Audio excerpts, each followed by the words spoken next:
I feel like talking about which UFC fighters are overrated or underrated is one of the most controversial fucking topics you can get. I feel like the GOAT conversation, all that shit is up there. Whether Khabib's overall, though, honorable mention. There's a lot of shit to get people heated, but like, if you say that a fighter is overrated, people immediately take it as like you're calling them bad or trash, or like they're not worthy of being a champion or whatever the fuck it may be. And then when you say a fighter's underrated, people immediately take it like, oh, you think this guy, he ain't gonna be shit, how do you know? Or like, he hasn't done nothing, blah, blah, fucking blah. So today we are going to be doing in the form of like a tier-ish list. I don't know if that's a thing, more of like a spectrum, notism, but we're going to be doing overrated and underrated UFC fighters. Obviously, everyone on this list, very talented, very great, very UFC elite, but there's some overrated fucking fighters, dude, and underrated, hence why we're going to be talking about this. And sorry for any controversial ones. Let me know what you guys think in the comments below. We're going to be starting with Chito Vera. Listen, he's going in very overrated, all right? But I want you to listen. I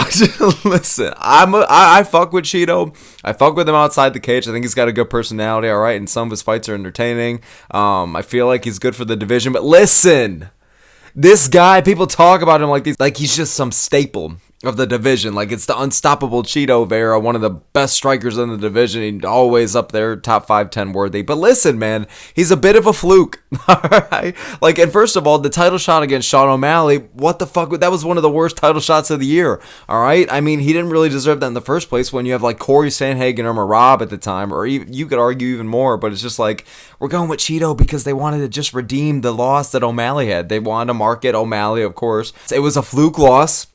Don't get me wrong, it wasn't really his fault, and he proved that in the rematch. But, like, Chito Vera getting a title shot, what the fuck are we doing?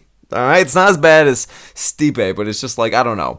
And he got that off of a pitter-patter decision against, Pedro Munhoz, who's getting very up there in age, and it's just kind of getting more rusty as the years go by. And it's just like, the fact that the Corey Sandhagen decision was split, even though that was one of the best performances of Sandhagen's fucking career, the Dominic Cruz fight, Cruz was beating him pretty much most of that fight, and I get it. Alright, it doesn't matter what you do most of the fight. Look at Usman and Edwards, alright? Usman was beating him up the whole fucking fight. Well, not really. Round 1 was good for Edwards, but like, Usman was beating up most of that fight, and then Edwards came out of nowhere. Oh, fluke. But then look what happened in the trilogy fight. So I get it. I'm not just trying to say just because a fighter, like, and Chito's done that in previous performances, even before the Cruz one, where he's like losing a fight and then, gets a flash of KO or just, I don't know. And don't get me wrong, he's been in good wars, like, especially the fight with Rob Font. That was one of the best fights of that year. That was 2022, I think. Like, Vera can get the fuck after it. And he is a good striker. He has a really good chin. I mean, Figgy was the first guy to ever really rock him, and he's taken some insane shots. Like, Chito has a great chin, he has good striking, and he has good takedown defense, but it's just like he's not all that. Alright, the fact that he keeps maintained in the spot so high up, it's ridiculous. Like, and one of the things too about Chito, the fight style is so frustrating. And that's just me, okay? I get it. You have somebody like Piotr Jan, okay? And other fighters like maybe even a Joaquin Buckley, like a bit of slow starters, okay? And that's just part of their game. Chito Vera is a slow starter, but it's to the point where it's just like there's just nothing. There's just nothing there. You gotta wait until the second or third. Sometimes it feels like the fourth. Now I might be exaggerating, but sometimes it feels like that long before you even get something out of him, And then when he's on, he looks good. He's really competitive. Again, he has good attributes. He's a good fighter. He's worthy of being in the top 10, at the very least, the top 15, like, bantamweight is stacked. But, like, people hype this guy up way too fucking much. Way too much. I know that he has some skills, but, like, he's not just this wide ass. He doesn't have all this shit in his arsenal, Like, I'm not saying he's one-dimensional, but he's a bit of a fluke. And I feel like when it's time for him to beat the really big people of the division, like an O'Malley, Sandhagen, Figgy, Aldo, Song Yadong, he loses, and he has stayed up there for so long because he beats Davy Grants and, fucking washed up Dominic Cruz's, and, Rob Font's a good win, and he has other good wins, but, he has good, but I'm done. All right, I keep fucking yapping about this. I think he's very overrated. We're just going to be moving on to who is up next. Joshua Van Bree are going to be put in semi-under, no. Joshua Van we're going to put in very underrated. If you don't know this guy, man, I feel like most people do. at least that are probably watching this channel. Unranked flyweight that is 4-1 in the UFC, and this guy has fought, I think, 4 times this year. Let me pull up his fucking record right here. Sorry, okay, he's taken on 3 fights this year, and he's 2-1 this year, but he's 4-1 in the fucking UFC, my bad. He's fighting Cody Durden at UFC 310, and call me whatever the fuck, but I'm actually really excited for that fight. I mean, these upcoming flyweights right now that are really shaking up the fucking rankings, and like they're lurking outside the rankings, and they're getting active. There's a lot of active flyweights.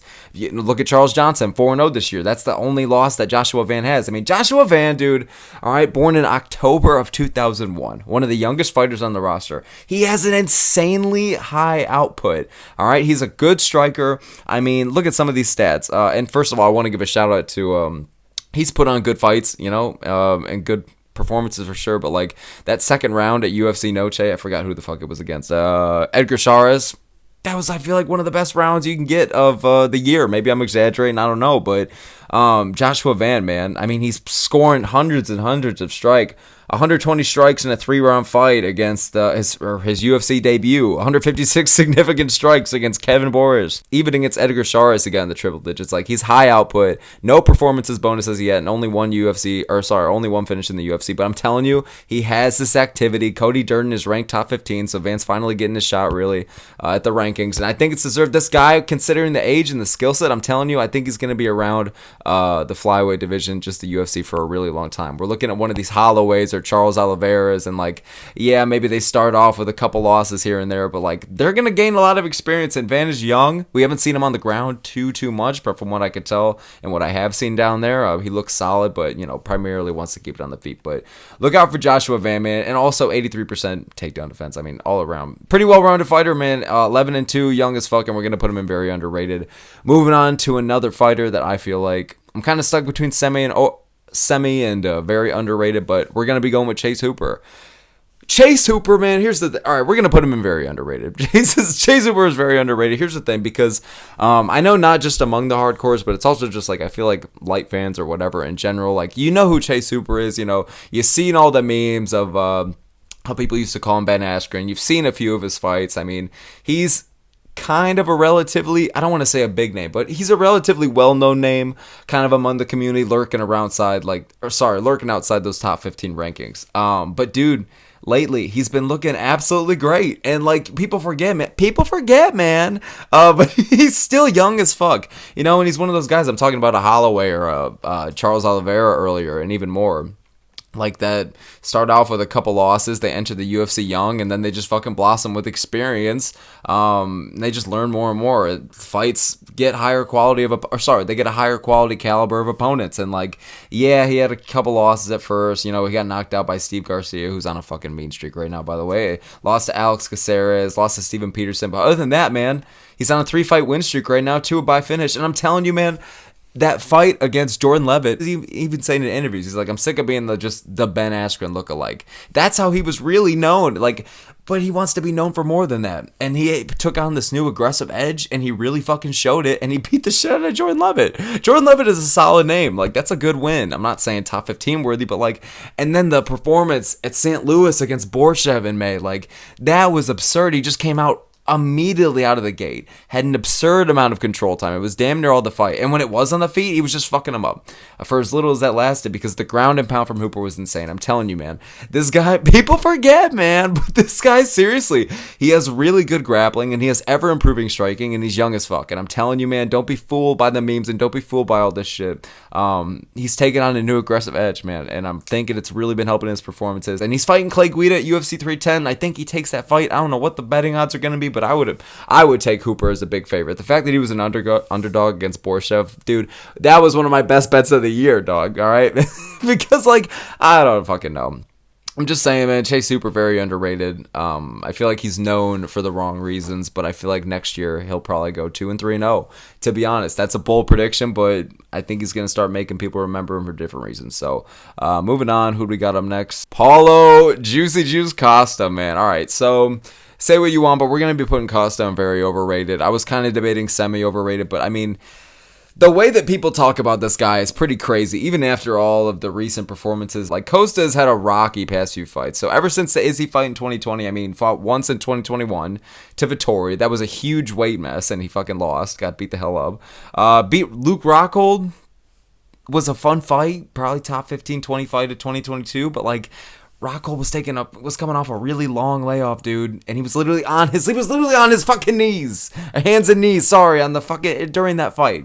Bad cardio. I know it was in Salt Lake, so I got to give some slack, but like then he lost to Whitaker, who arguably, whatever the fuck, he arguably had some really good moments in that fight against Whitaker. To be honest, he looked great in some moments, especially in round 1, so it's just like, gotta give him some in there, but at the end of the day, he lost, okay, and now he just lost to Sean Strickland, and arguably one of the most lackluster fights of the year, for sure, one of the most disappointing fights of the year. We had fucking, here's the fucking thing, you guys, me and Costa, we're gonna go to war for you people, we're gonna bleed. There was nothing, bro, alright, until these random moments from Strickland, alright, that was on both of them. I know everybody blamed Costa for that fight being boring. It was on both of them, dude.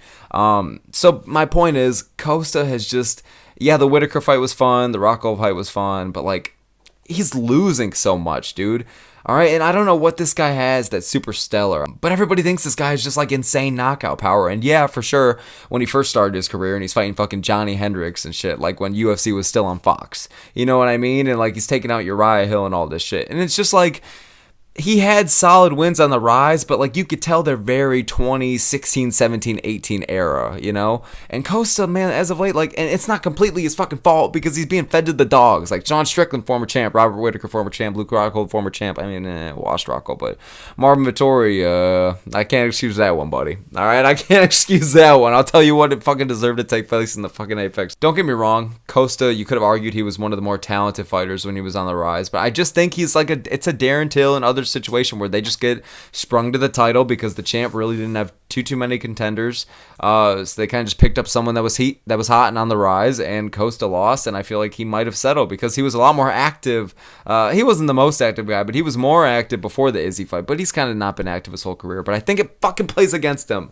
This guy has talent, but he doesn't use it, and it's just, I don't know how much longer he's going to be able to hold that top 10 spot. Let's give this guy like an Anthony Hernandez or like maybe a Jared Cannonier. I don't know. But like, or maybe give him someone kind of around like the 13 to 15 range, you know? Maybe Sharmagomedov. That's a random ass matchup, but that could be something, you know?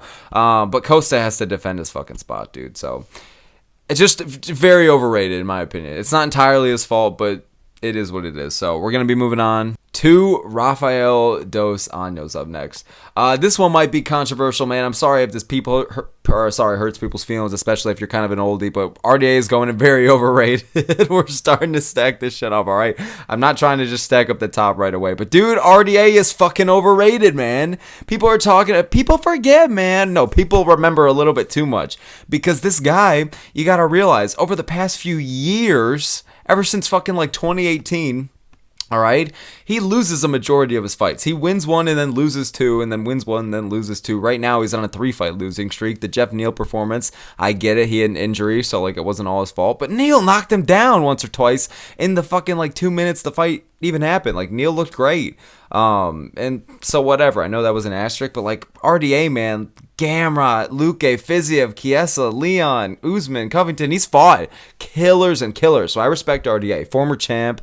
I mean, back in the day too, man, around like the early 2010s, he had mean winning streaks. You know, he was a good fucking fighter, dude. All right, people deserve to hype him up. All right, I'm not just saying it's the worst fucking take in the world to defend Rafael Dos Anjos, man, because he's a legend of the game. But I'm just saying, people talk about this guy like he's still a huge threat. I feel like he's just been lingering around like that 13 to 15 range forever, man.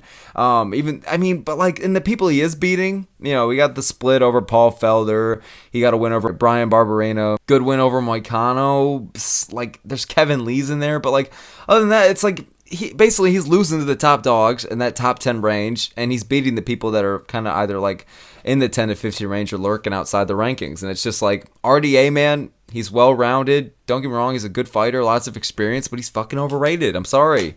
At one point, I just don't know. I don't know. Respect him, but I don't know. Overrated, man. I'm sorry, guys. But moving on to Steve Erceg. I'm doing this one for the Kiwis. You know what I'm saying? Doing this one for the Aussies. You know, me and the Brazilians, we didn't go to the best of starts, but it's fine. Steve Erceg, man, we're going to be putting in lightly overrated. We lightly overrated this guy, all right, guys? Like, he had a good few fight win streak when he first got to the UFC. Don't get me wrong. He has solid grappling. He has good stand-up. He's young, and he can just continue to be on the rise. But the thing about Erceg, man, like a lot of people said and argued that he won the Pantoja fight, and I think that's pretty fair. Kind of fucked it up in that last round. Otherwise, I'd be a lot more convinced. Like I kind of go back and forth on it, you know. But Steve, man, I just think the lack of experience and like, you know, the pressure of the moment, he realized it was 2-2 and he fucking, now he's not the champ. We'd be living in an entirely different timeline. Steve Erceg versus Kai Asakura. Whatever the fuck, dude, if we made it that far. But listen, man, Steve, I'm not going to put him in like very overrated or semi-overrated because he's only lost 2 fights in a row, okay? It's not like he's a fluke and got exposed. Like, there's no shame in losing to Cara France. But like, man, let's give this guy a few months of break, all right? And let's give him like an Alex Perez or a Manel Kape. All right, let's give this guy somewhere maybe in like the top 10 where like he could still, it's a winnable fight for him. I don't really know where he's going to be going from here. I don't want this to be a Dominic Reyes thing, and everybody thinks, and there's other examples like this too, where like everybody thinks that said contender beats the champion who really didn't have a chance, and then every fight after that they just lose. Flyweight doesn't really have a bunch of curses. All right, it kind of has an asterisk next to it, you know, but it's just like Steve, we'll see where he goes from here. We did overrate him a bit though. No offense, Steve, but yeah, we overrated him a bit. So moving on to Renato Moicano, dude. I'm going to say this, man, I don't know how you guys feel about it. One of my favorite fighters on the roster, and one of the people that had one of the fighters that had the best year this year, 2024. I mean, Moicano went 3-0, and it's just like, I know he didn't fight 2023, but like this resurgence and redemption, I mean, it's not like he was even bad before. I think the move to lightweight did fucking wonders for him, but Moicano, we're going to be putting in the semi-underrated. I think that a lot of people are aware of the traction and the win streak that, and the momentum that he's been gathering lately, and a lot of fucking people want to see the Paddy Pimblett fight. Paddy Pimblett, 100%, brother. So I'm going to put him in semi and not very, but like Moicano, dude. People forget, man. I've been saying that way too fucking much this video, and it hasn't even been that long. I got to really stop, dude. I'm going to go bald next and have a fucking USA flag right there, and I'm going to be fucking sponsoring Black Rifle Coffee next. But listen, man, Renato Moicano, dude. The performance against Benoit Saint-Denis was fucking monstrous. It was a 10-7 round at the beginning. Completely busted him up. I know Saint-Denis took the second, but Moicano even said after, he's like, I knew that after that round ended, like, it was going to be done. It was a good win over Jalen Turner. I know he fucking scared the shit out of us in the first half and killed a lot of parlays, but still, got a good win over Drew Dober, and it's just like, he's on this 4-fight win streak right now, man. He's trying to be active as fuck, wants Dan Hooker and Paddy Pimblett, and I think those are great matchups for him. I like both of those fights for him. I'd rather see Dan Hooker fight like a Justin Gaethje or a Max Holloway, but Paddy Pimblett, brother, Paddy Pimblett, like, I want to see that fight really bad. I think the London March card is perfect. Moicano, such a well-balanced fighter. Solid, man. Solid on the feet. But he's primarily, of course, a grappler. An elite grappler at that. When he gets you down there, man, he has elite ground and pound. He has really good takedown defense. Like, his grappling overall, offensively and defensively is good, man. I think big things are coming for this guy. I think Paddy beats him, to be honest with you. I know it's an early prediction, and I'm hyping up Moicano a lot. But I also think Paddy's really underrated. He's not on the list. I should have added him, but I think Paddy's underrated in his own right. But Moicano is going in semi-underrated, man. So, moving on to Bryan. You didn't think he'd fucking lose to a French dude, did you?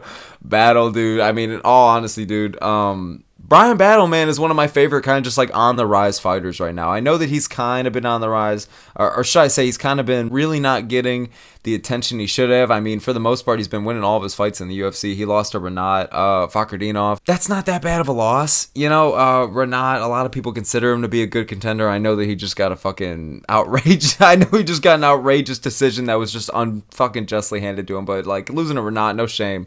And other than that, like, he's been undefeated in the UFC. He's got wins over AJ Fletcher, Gabe Green, Kevin Jusset, the Trayshawn Gore. Like, are these the biggest names? No, but like this guy, man, he's entertaining and he's a finisher. The fact that he only has 2 performance bonuses, I'm surprised by. But like, and this guy too, most of his fights have been in the fucking Apex. Like, it baffles me. So like, this guy's fighting at UFC 310 against Randy Brown, who also Randy Brown's a very underrated fighter, not on this fucking list. But that's a great fight. That's a great fight, and whoever wins that better get somebody in the top 15 next. But I really think by the end of 2025, Bryan Battle is going to be fighting someone in the top 15. Maybe he fights Randy Brown, gets past him. Maybe they give him a Neil Magny type of fucking vibe. I know there's probably better matchups than that, but like, and then maybe get someone in the top 15 by the end of the year. I mean, imagine Bryan Battle versus Michael Morales, Carlos Prats, but even people like JDM, like welterweight, man, it's stacked, and matchups keep getting every better. Sorry, keep getting even better, because now the welterweights, the prospects are taking over, and the contenders are fighting each other, and it's just like Bryan Battle, another one of the welterweights we need. Entertaining as fuck. He's well-rounded. He's good on the ground. He's good on the feet. He's got power. He's got precision, and he's entertaining as fuck. And again, I feel like the performance against Jusset at France really is finally kind of putting him on the map, so especially with the promo afterwards. So Bryan Battle, I don't know if I said this already, but we're going to be putting him in semi-underrated. I feel like some people, I feel like all the hardcores know who he is, and some of the light fans know who he is.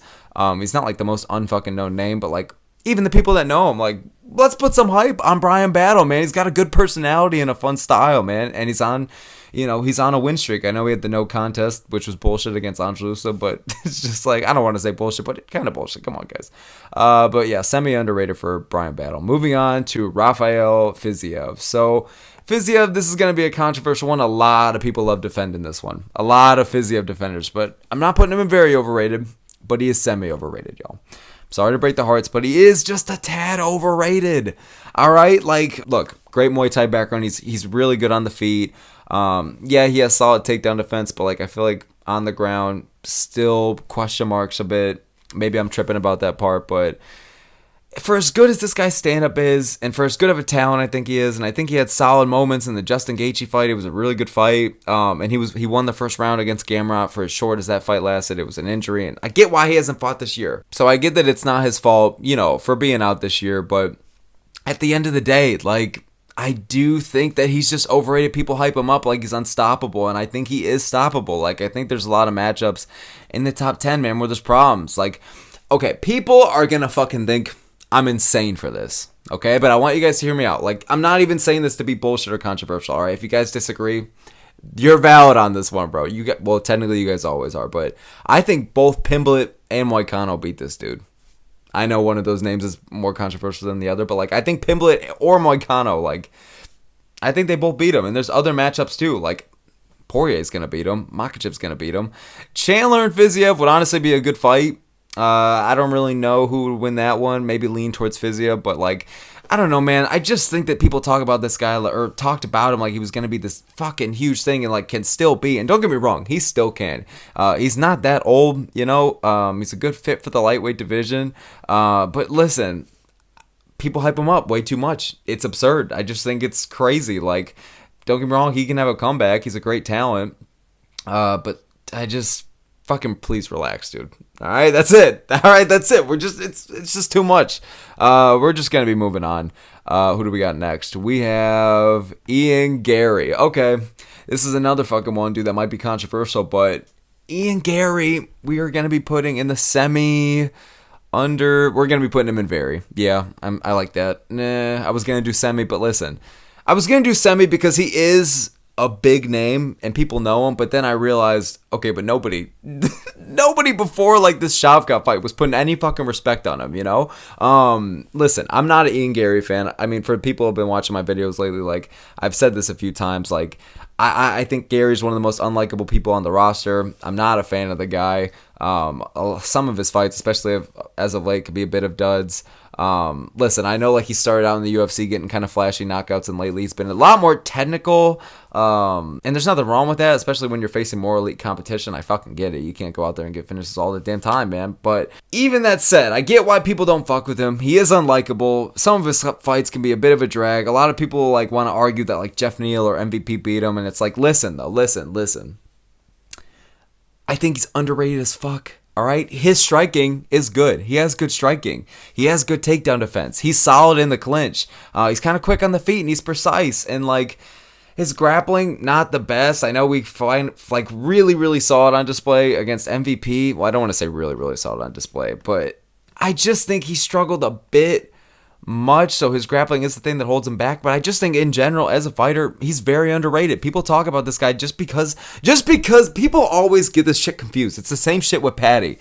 Just because you like you don't fuck with somebody and you think they're cringe or whatever, or they're being kind of forced to you, that's fucking fine. You could think that, but just don't get it twisted. Like that doesn't make them good. Like Ian Gary's 15-0 and he's undefeated and he's beaten Michael Venom Page, Jeff Neal, and Neil Magny and more. And the thing is, like, he's on a mean win streak. Yeah, there's been some close calls here and there, and yeah, they're not all the most exciting, but he's fucking good. He's a good striker, man, and he's overall like getting more well-rounded by the day. And I think he has a real good shot against Shavkat. All right, I'm picking Shavkat in that fight probably. And I think the fact that he's like a near plus 300 underdog against Shavkat is outrageous. You know, we're finally seeing one of these rare undefeated versus undefeated matchups. So like, guys, there's a reason why both of them are fucking undefeated. Gary's good. And Gary wants to fucking fight people. He wants to fight Shavkat, JDM, Usman, Leon, Sean Brady, Kobe. All right. He wants all the smoke, for lack of a better word. You know what I mean? And like, look at me trying not to fucking smile, my cringy ass. But like, I just think that like, it's nice to have a contender that like is willing to fight down and up, but he just wants to fucking prove himself so he could be undeniable. And I respect that. So fucking, I mean, excuse me, I don't have to fucking like the guy, but I really do respect it. He stepped down to fight MVP. He stepped down to fight Joaquin Buckley. Yeah, that didn't happen. But like, say what you want, he is a cuck. I'm not saying he's not, but gotta put some respect on the cuck, alright? There's not really any fucking normal way of saying that shit, dude. But moving on to another guy we got in the same division, we're going to be going with Jack Della, Maddalena, and we're also going to put JDM in the very underrated. I really do think JDM is very underrated when you talk about these upcoming prospects like Shavkat, Michael Morales, Carlos Prats, Sean Brady, and there's even more. Like, it's a heavy prospect division, but like, people really are just not really talking about JDM, and I get it because he hasn't fought since the Burns fight, but at least that was this year. At least he fucking fought, and like, he's been injured. It's not his fault, and he's probably going to come back against Usman, but like, JDM puts on really fun fights. He's a well-rounded fighter. I get that there's holes in his game. You know, his grappling isn't the best. Burns was kind of dominating on the ground for as long as that fight lasted, but then like, here's the thing though, JDM isn't bad on the ground. It's just that he's more primarily of a striker, you know? And like, I just think he puts on entertaining fights. He's deserving of being in the top 5 spot. I think if he beats Usman or like a contender of that caliber, maybe like a Leon, like give him the title shot after the winner of Shavkat and Gary, because like, they're going to fight in December. They could fight Belal around April, May, June. Well, with Ramadan, probably May, June. JDM can fucking fight Usman or whoever in February, and then if and when he wins that, then yeah, it makes sense, because JDM's on a mean winning streak, Jesus Christ, but a mean winning streak. He's got an entertaining style, really good on the feet, pretty solid, well-rounded fighter, man, and he knows how to put on pressure on people, but also know how to maintain the technicality. So like, I like JDM, not the most outwardly guy, so I get why a lot of people don't really know him or whatever, but he's an underrated talent, and I think he's going to be on the rise in 2025, especially. He's going to be hungry as fuck.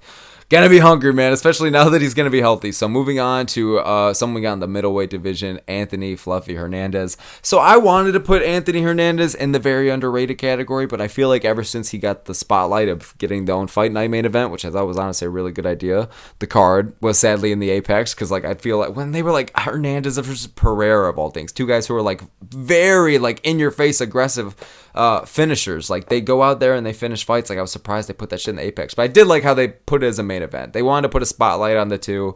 Pereira had like an 8-fight winning streak. Hernandez is on a good fight winning streak. I think a lot of people knew, and I knew, that like the winner of that fight, one of them was going to get exposed, and the winner was going to go on. They're going to stick around in the top 5 or 10 for a while. And Anthony Hernandez came through and he dominated Michel Pereira, and just like that, I mean, even the Roman Kopylov win, like that was a really good win. I know that Kopylov and Pereira aren't really known for their grappling. They love to keep it on the feet, but like, Hernandez, dude, is so fucking well-rounded. He's such a dangerous fighter, and he's a finisher. He's entertaining, all right? And like, you know, knows how to how to talk a bit of shit once in a while, sorry. But like, when he's in the cage, man, like, he's really elite on the ground. He has insane grappling, offensively and defensively. And the thing is, like, his striking, he's solid on the feet, and he has power. He can crack. When you look at this guy and you're looking at the top 10 in the rankings, even the top 5, like, he's dangerous for a lot of people, okay?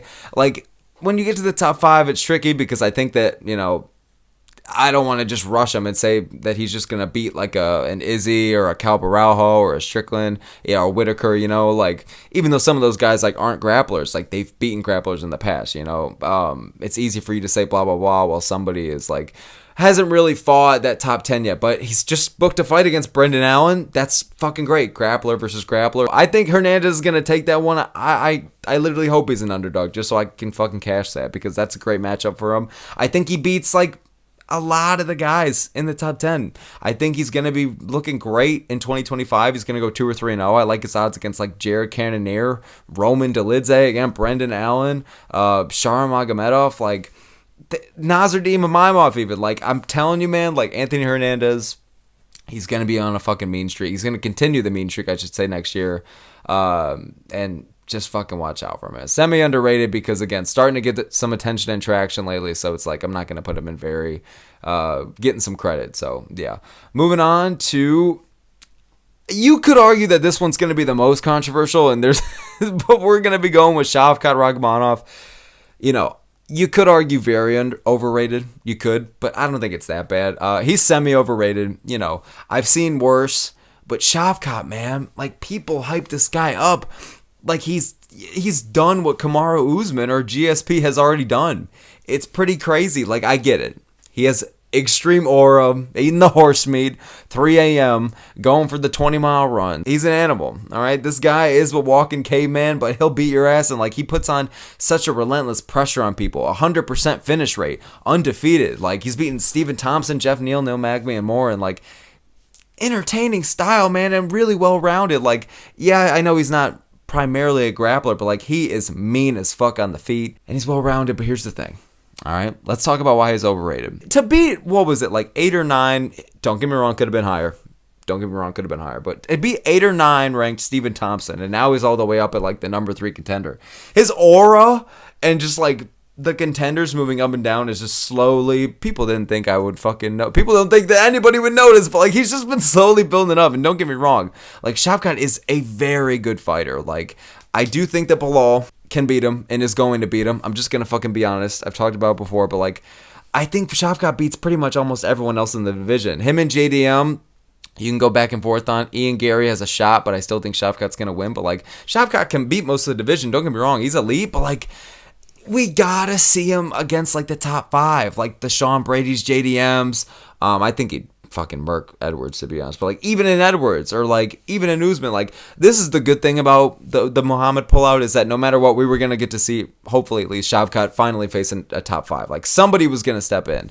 I know it was heavily rumored to be Usman, but I'm assuming they're going to do him versus JDM, like I was saying. But, like, him versus Gary, even though Gary's not in the top 5, like, he's top 5 caliber. All right? Ian Gary's on a great winning streak. This is perfect because Ian Gary finally gets his top 5 guy and big name, and Shavkat gets the same thing. So it's a perfect fight in regards to their futures. And Shavkat, man, but still, my whole point is that he needs something like that, all right? He hasn't had that yet. And, like, I just think a bunch of what dictates somebody's career and how people view them and if they really are the boogeyman or not is how they do when it gets to that top 5 level. You have guys that go on insane win streaks. 8, 9, 10.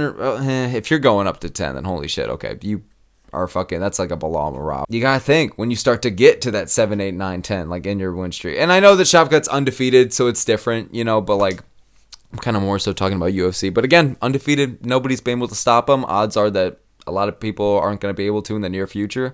Again, I think there's like JDM and Belal are dangerous for him.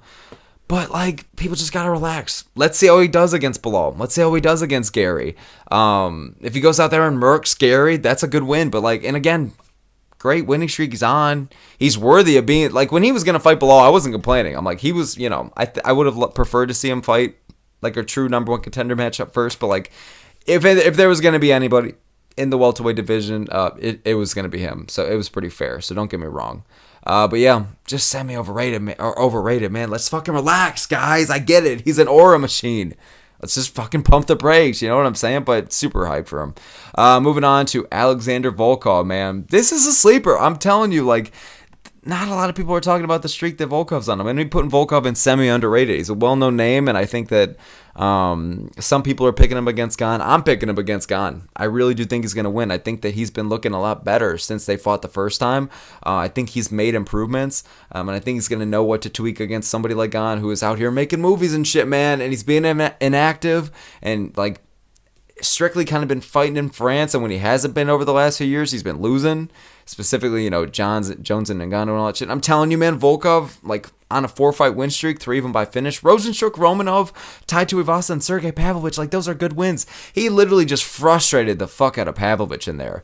Made him look like there was just leagues. I mean, he was maintaining the distance so well and avoiding Pavlovich's big shots and just keeping it so technical and piecing him up from afar and, like, just on a good win streak. Got a win over Martin Tybura right before the Tom Aspinall fight. Volkov has been around the game for a while. Has he always been the most exciting? No, but like, he's still underrated. He has good performances, and like, I know, again, not the most outward personality, so I get now why everybody's talking about him. Everybody's just super amped up for a Volkov fight, but the rematch against Gane makes sense. And Volkov is a good, well-rounded fighter, and he's worthy of being in that top 5. He's not just some gatekeeper, okay? Like Martin Tybura, Sergey Spivak, okay, those are the gatekeepers right now, in my opinion, all right? But Volkov is not that, all right? Like, I mean, he's racking up consistently good wins, and he has been for years. It's just that right now, it seems like everything is fucking coming together, and the stars are aligning. And if he beats Gane, it's going to be him versus Aspinall, presumably next, sometime around the spring or summer. So it's just like, Volkov, mean win streak. I know that he's a big underdog going in the Gane fight, and I'm honestly not the best at picking underdogs, but I'm telling you, man, like, I really think he's got a good shot. I think, is he going to beat Aspinall if they do fight? No, absolutely not. I don't think anybody besides Jones could beat Aspinall, and I think Aspinall beats Jones. So I'm just saying, man. So Volkov is going to go in semi-underrated. So moving on, who the fuck do we got next? Okay, Johnny Walker. We're going to throw him up there in very overrated. Okay, we're going to put Johnny Walker in very overrated now. I get that he's also a bit of a meme. All right, definitely one of the most fun personalities in the UFC. Don't get me wrong. Like, Johnny Walker fights are fun, man. You can get excited for him, but man, dude, he's just overrated. Like, the fact that there was one point in time where we were talking about this guy, like, gonna be able to beat John Jones. We fucked up. Because now we fueled the flame for the current day. Now we won't fight Aspinall, who's actually fucking worthy. Johnny Walker, man, you know, he wins a fight or two, but then he loses 2 or 3 in a row. He had a good 3-fight winning streak going on for a while. Don't get me wrong, from 2022 and 23, like, he actually was looking good. But then Magomed Ankalaev, then Volkanov's Demir. It's just like, and the way he gets finished is always funky, dude. It's always ridiculous. It's always in the most random ass ways, and it doesn't help him either, because then he's on other people's fucking highlight reels. So Johnny Walker, man, look, not a bad fighter, but like, I feel like he should go up to heavyweight. There's so many blobs up there and matchups he can win. I get that he's really chinny at light heavyweight, so it's like, why would you go up to heavyweight when they hit even harder? But who knows, man? The weight cut from Walker might be why he's so fucking chinny. Like, at heavyweight, I'm telling you, he could beat a lot of everybody besides the top 5. He's an entertaining personality. It sucks. And he's got a cool fight style for the most part, but overrated. Overrated skill set. Again, it's not entirely his fault. They give him top names for the most part, you know. Look at his losses, fucking Jamal Hill, Nikita Krylov, Corey Anderson, all that shit. So it's just like, I don't know, man, but still very overrated for Johnny Walker. A bit of an unfortunate career it has been on and off. So moving on to the only champion we have on this list. What was his name, dude? Fuck, what was his name, man? Shit, it's Belal Muhammad, dude. See, look at him. I'm about to put this guy, I'm about to hype him up, by the way, for the next 3 minutes. If you want to skip it, go fucking ahead. But like, even that, Belal Muhammad is going in very underrated, all right? By no fucking means am I some bedtime MMA in terms of, well, hey, all due respect to bedtime, I love his videos, but it's just like, in terms of being a Belal Muhammad advocate, that's not me, dog, all right? Like, I most of the time, I'm not really excited for a Belal Muhammad fight. We all kind of know the deal with Belal, all right? Like, not the most exciting fighter in and outside the cage, whatever the fuck, okay? But I'm about to hype him up because he's very underrated, man, because people don't talk about how good he is. When I look at him in the top 5 of the pound for pound, like, rankings, I think that's fucking fair because he's beaten pretty much most of just the elite welterweights that he's been given the challenge of fighting. You know what I mean? Because he's on a 10, 11 fight win streak, beating Leon Edwards, Gilbert Burns, Sean Brady by finish, Jesus Christ, Vicente Luque, Stephen Thompson, Damian Maia, Diego Lima, like, Jesus. And on top of that, again, 11 fight win streak, and like, his striking has been improving. He was literally out striking Leon Edwards. It was insane. He was piecing up. He rocked Leon Edwards at one point, okay? I'm not saying Edwards is like, has the most granite chin, but Jesus Christ, when Muhammad's lighting you up on the feet, then you need help. Don't let him bully you, son. But dude, he's been racking up great wins, and he's a really well-rounded fighter. His grappling, I'd say it's at least fucking, I mean, when you're comparing him and Merab, I get why it's a fair comparison, but Muhammad has better striking than Sorry, he has better striking than Merab. Muhammad has better striking and better grappling, in my opinion, you know? And I think Merab's elite, but it's just like, Belal, skill for skill wise, man, like, I think he beats Shavkat. JDM, Usman, like, I think the only thing that's holding him back is the age. It does concern me. Yeah, you beat the 35-year-old Kurz once, which is already insane to do, but twice. Now we're pushing it because now he's 36. You know, maybe by next summer when he actually fights, maybe he might be 37. Hopefully not, man. You know, because at least for his sake, because that's the only thing that really holds me back. Skill for skill, I'm telling you, I really do think he can give Shavkat a lot of problems, and I think he can get the edge of him, but even against a guy like JDM or Usman, like elite competition. But it's, I mean, he already fucking beat Brady, already beat Burns, already beat Leon. You know, like, people just because you don't like someone doesn't mean you just have to fucking forget about the shit that they've actually done. Like, Belal is good, and that hurts me to say. I don't fuck with Belal, but like, he's a really elite fighter and he's championship worthy, and I don't know what the fuck else he has to do, you know? We'll see where it goes, man. I think the age is a big factor for him, unfortunately, especially in like welterweight, one of those like middle kind of divisions, you know? So it is what it is, man. So Belal is underrated as fuck. Not trying to defend him, man. I'm just trying to fucking be honest, but I don't know, dude. So moving on to the last one we got here, we are going to be doing Roman Kopylov. We're going to be putting him in the lightly underrated category. That one's pretty empty, so we're going to just fill that up. Roman Kopylov, man, listen, I think if you said a year or two ago, obviously I feel like would have been very or semi underrated, but like, he's gaining traction, okay? This guy's gaining heat, got a couple performance bonuses, lost to Anthony Hernandez, like I said earlier, yeah, but like, look at me glazing Hernandez for like the 2 or 3 minutes, all right? And there's no shame in fucking losing to him. So he has good wins, good kickboxing background, and like, he has an entertaining fight style. And I think he has a fight, he has a fight against Chris Curtis coming up sometime in January. I think he's going to beat Chris Curtis. I don't think Curtis is ranked anymore, so he's not going to enter the top 15. But after that, like, Roman Kopylov can get a crack at the rankings. I'm telling you, middleweight and welterweight, flyweight, bantamweight, these divisions, like, a lot of prospects are rising up. And Roman Kopylov, man, I know that Hernandez loss kind of like halted the train a bit, but got a split decision over Cesar Almeida recently, and I'm like, I like his odds against Chris Curtis, and like, this guy like is really entertaining style, and like, holes on the ground for sure. Don't get me wrong, like, definitely a bit of holes down there, but regardless, I think he's a good talent, lightly underrated. Okay, because some would say he could be overrated, but I wouldn't say that. I think a little more respect needs to be put on Kopylov. Chris Curtis, finally a really big name for him. Not really big name, but big name, you know? So that's pretty much going to be the list, guys. So yeah, this is the spectrum that we have right here. Overrated, underrated, man. And I'm okay with this list, man. I feel like I'm standing behind kind of everything I said here. This is just how I'm feeling about it. Again, I understand this is a controversial topic. I understand there's a lot of names on here. There's a lot of Shavkat, Paulo Costa, and Chito fans. All right? And like Fiziev and like all that shit. I get it. I'm not trying to offend. They're all great. But they belong where they fucking belong, in my opinion, man. They're overrated. I'm sorry. And it's just like, the people that are underrated are underrated. And it's just like, we all have our opinions about this shit. Let me know what you guys think below. All the Smoke MMA show. I appreciate you guys for tuning into this. We're almost at 350 subs. Appreciate you all so very much for that. And again, just thank you for the support, and thank you for tuning in these videos, man. It means a lot. So let me know what you guys think below. All the Smoke MMA. I'll catch you guys next time. Have a good one.